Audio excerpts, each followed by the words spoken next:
बिस्मिल्लाहिर्रहमानिर्रहीम, अस्सलाम वालेकुम। नाज़रीन, मुझसे ये सवाल किया गया है कि ईद कुर्बान के दिनों में कौन-कौन सी बीमारियां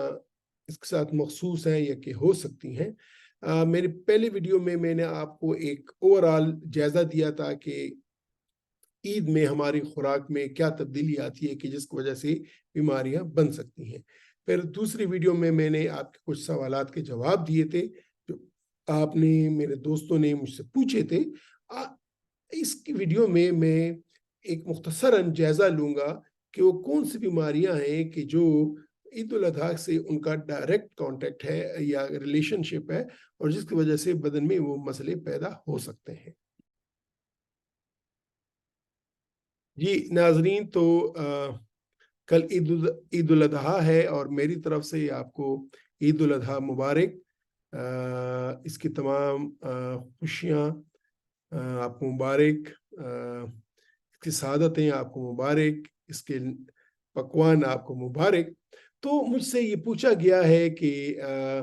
ईद उल अजहा पे मैदे की कौन कौन सी बीमारियां या डाइजेस्टिव सिस्टम की कौन कौन से इश्यूज हो सकते हैं, या निज़ाम की कौन कौन सी इश्यूज हो सकती हैं। क्योंकि मैं फिजिशियन गेस्ट्रोंटरोलॉजिस्ट हूँ तो मुझसे ये सवालात काफ़ी ज़्यादा किए गए हैं और इस वीडियो में मैं बताना चाहूँगा कि आपको कि डाइजेस्टिव डिजीज़ या डाइजेस्टिव इश्यूज ईद उल अजहा के दिन पे कौन कौन से हो सकते हैं। तो सबसे बड़ा मसला जो हम देखते हैं ईद के दिनों में, ईद के फौरन बाद, वो है गैस्ट्रोएंटेराइटिस, जिसको आप वॉमिटिंग डायरिया बोलते हैं, कि जिसमें मरीज को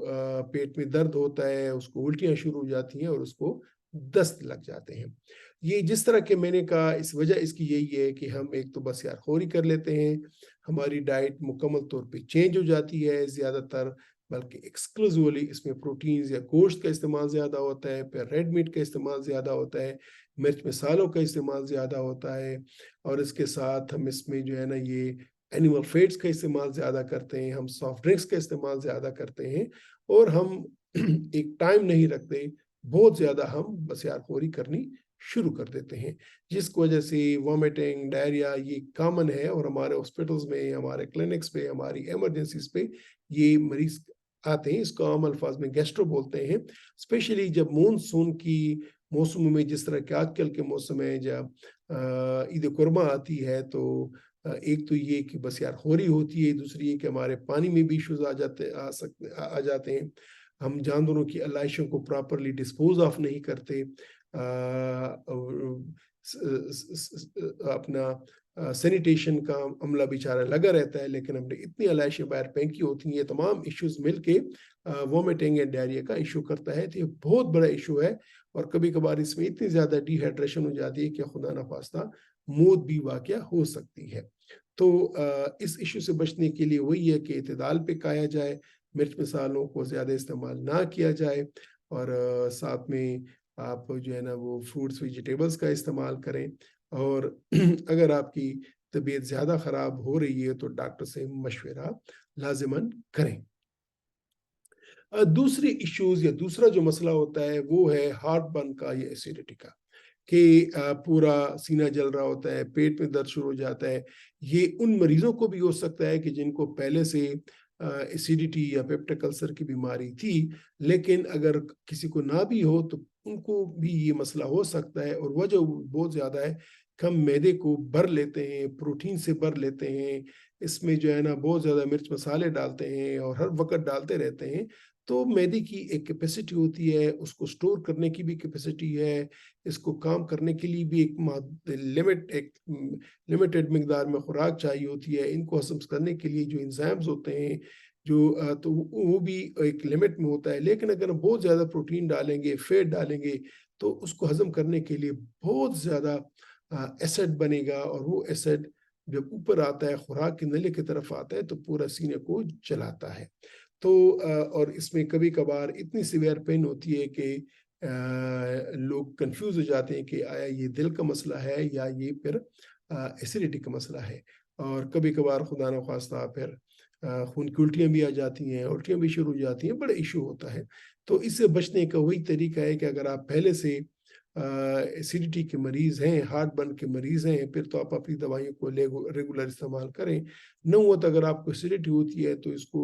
सीरियस लें और फौरी या तो डॉक्टर से मशवरा करें या एंटासिड्स का इस्तेमाल करें, खुराक का इस्तेमाल कम करें और वॉक करें। और रात को जब आप सोएं तो फिर आपको 2 सरहाने का इस्तेमाल करना चाहिए ताकि रात को आपको ये एसिड ऊपर की तरफ ना आए। एसिडिटी क्यों होती है, गैस्ट्रोएसोफेजियल रिफ्लक्स क्यों होता है, इस पे मेरी वीडियोस मौजूद हैं। आप मेरे यूट्यूब चैनल के प्लेलिस्ट मैदे की बीमारियों में जब चले जाएंगे तो इसकी उर्दू और पश्तो दोनों जुबानों में मैंने इस पे तफसीलन 5-5 6 वीडियोस बनाई हैं, जिसको अगर आप देख लेंगे तो आपको पूरी समझ आ जाएगी कि मैं क्यों कह रहा हूँ कि ईद कुर्बान पे एसिडिटी या तेजाबियत का एक इशू रहता है और इसका खतरा बढ़ जाता है। तीसरी चीज, पहले मैंने कहा कि कॉन्स्टिपेशन होता, वो डायरिया और वॉमिटिंग होती है। इवन कॉन्स्टिपेशन भी हो सकती है ईद कुर्बान के दिनों में। वजह यह है कि हम गोश्त का इस्तेमाल एक्सक्लूसिव करते हैं, हम वेजिटेबल्स फ्रूट्स का इस्तेमाल बहुत कम कर लेते हैं, वॉक्स हमारी होती नहीं है और इस वजह से ईद के तीसरे या चौथे दिन इन लोगों को कॉन्स्टिपेशन हो जाती है। स्पेशली वो लोग कि जिनको मोटापा हो, जिनको जो है ना ओबेसिटी हो, तो उनको कॉन्स्टिपेशन का मसला काफ़ी ज़्यादा हो जाता है। या जो डायबिटिक्स होते हैं, हाइपरटेंसिव होते हैं, क्योंकि उनमें ऑलरेडी उनके जो नर्व्स होते हैं वो कमज़ोर होते हैं और उनको बल्क चाहिए होता है। और अगर बल्क मिलता है हमें फ्रूट्स वेजिटेबल्स के साथ और अनाज के साथ, तो जिस तरह के मैंने कहा कि हमारे बहुत से दोस्त इन दिनों में सिर्फ और सिर्फ गोश्त खाते हैं और कुछ नहीं खाते, तो इस वजह से उनकी कॉन्स्टिपेशन और भी बहुत ज़्यादा कॉन्स्टिपेशन बन जाती है और कभी कभार तो खुदा न ख्वास्ता बवासीर का मसला भी हो जाता है और खून आना भी शुरू हो जाता है। तो नाजरीन, ये 3 बड़े इश्यूज हैं, गैस्ट्रोएंटेराइटिस या वोमिटिंग एंड डायरिया और एसिडिटी और कॉन्स्टिपेशन। ये तो निज़ाम के इश्यूज होते हैं। लेकिन ये भी हमने देखा है कि जो मैदे के मरीज हैं, जिस तरह के फैटी लिवर है या जिस तरह की हेपेटाइटिस है या जिस तरह के सिरोसिस है, तो उन मरीजों पे भी थोड़े से मुज़र असरात आ सकते हैं, उनकी बीमारी बढ़ सकती है अगर वो अपनी दवाइयों का इस्तेमाल बंद करें या फिर वो बहुत ज़्यादा बसियारखोरी करना शुरू कर दें, तो ये इश्यूज आ सकते हैं। तो मेरी आप सबसे रिक्वेस्ट होगी कि ईद कुर्बान के दिनों में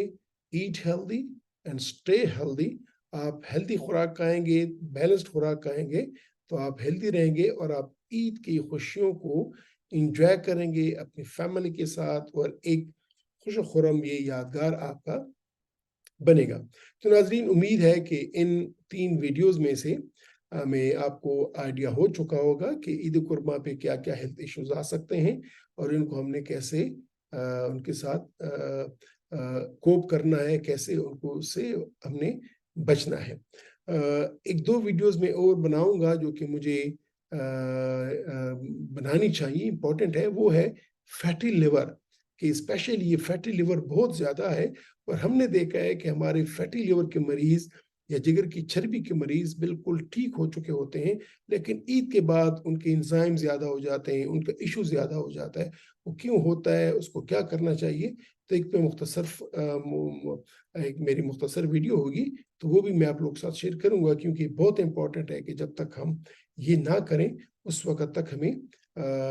हमारी जो डिजीज़ जो हमने कंट्रोल की होती है वो हमारे कंट्रोल से बाहर निकल जाती है। दूसरा, मैं आपसे रिक्वेस्ट करूँगा कि अगर आप मेरे यूट्यूब चैनल के सब्सक्राइबर हैं या नहीं है, तो आप सब्सक्राइब करके इसके प्लेलिस्ट में जाइएगा और प्लेलिस्ट में मेरी मुख्तलिफ बीमारियों की मुकम्मल तौर पे मैंने तफसीलन बताया हुआ है, जिसमें मैदे की बीमारियां हैं, जिसमें जिगर का सुखड़ाव, लिवर सिरोसिस पे, हेपेटाइटिस पे अलग वीडियोज़ हैं, फैटी लिवर पे अलग वीडियोज़ हैं, इसके साथ फिर